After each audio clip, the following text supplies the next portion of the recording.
మళ్ళీ చేస్తాను. నేనేం చెప్తానంటే నమస్కారం.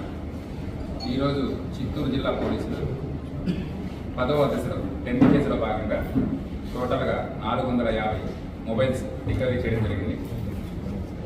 ఎప్పుడు 300 ఒక నెలలో రికవరీ చేసి పెడుతున్నాం. ఈసారి లాస్ట్ 1.5 month టైం పీరియడ్ తీసుకొని టోటల్గా 450 మొబైల్ ఫోన్స్ రికవరీ చేయడం జరిగింది. మన దగ్గరకు వచ్చిన ప్రతి కంప్లైంట్ కంటిన్యూస్గా మానిటర్ చేస్తూ ఈ 450 ఫోన్లు మొత్తం రికవరీ చేశాము. వీటి వర్త్ సుమారుగా 90 లక్షలు ఉంటుంది. ఇప్పటి వరకు చిత్తూరు జిల్లాలో 3085 ఫోన్లు రికవరీ చేశాము. వీటన్నిటి ధర 6,50,00,000. సో వీటన్నిటి కూడా రికవరీ చేసి ఎవరైతే ట్రూ ఓనర్స్ ఉన్నారో వాళ్ళకి ఇవ్వడం జరిగింది.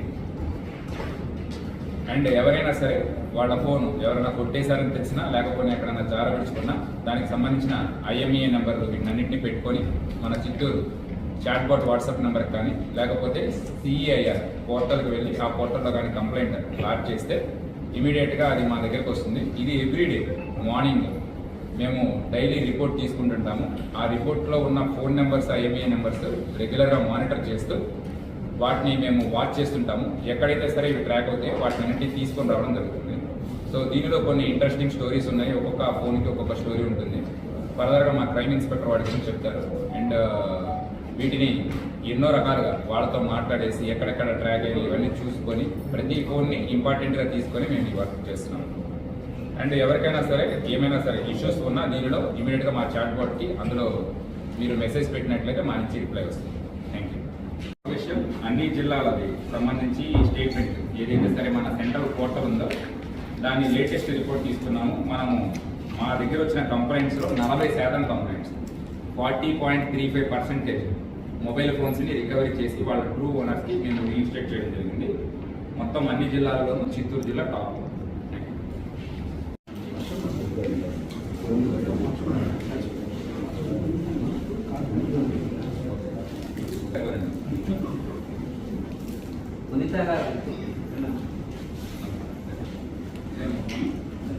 నళిని గారు, ప్రసాద్, రాధా, అయేష గారు,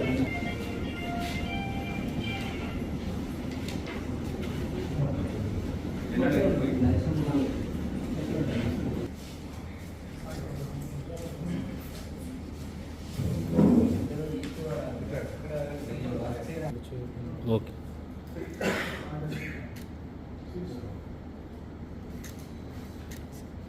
సూర్యప్రకాష్